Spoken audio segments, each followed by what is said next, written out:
Hirap pa rin makabangon ang malaking bahagi ng Cebu mula sa pinsalang iniwan ng magnitude 6.9 na lindol.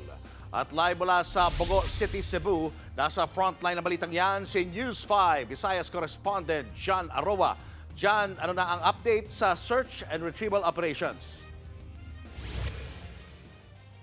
Julius, itumigil na ang retrieval operation sa bayan ng Bogo dito sa Cebu. Ayon sa mga otoridad, wala nang napaulat na nawawala. Ang sunod na kinakaharap ngayon ng mga Cebuano sa mga pagkain at tubig ang mawalan ng mahal sa buhay. Hili-hilera ang mga kabaong dito sa Barangay Binabag sa Bogo City, Cebu. Kabilang sa nakaburol ang 17 anyos sa si Lady Jean. Kwento ng kanyang tatay na si Silvestre Itang Jr.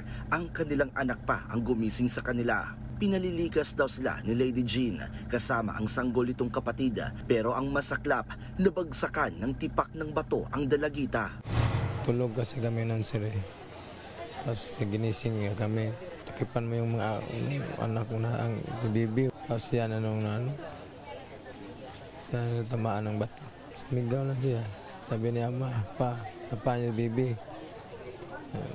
Umalik siya, umikot.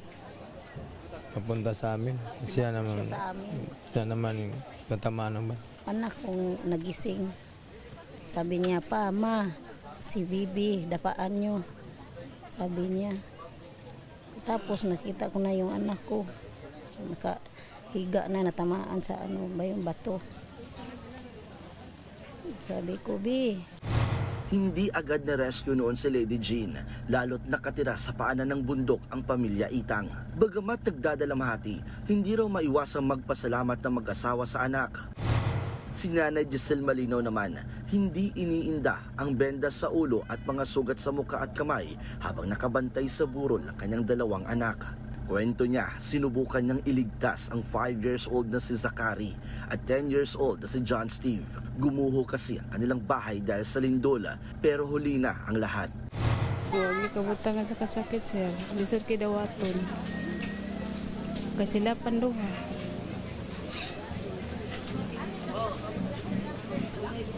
Sila pag induhagi kuha, kabuutan man ta nila.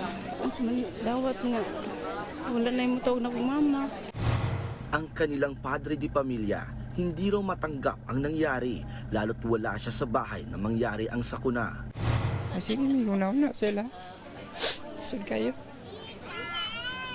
Hindi mo dyan may malimot na sila. Nabutan mo kayo na sila. Saon mo lang na mo.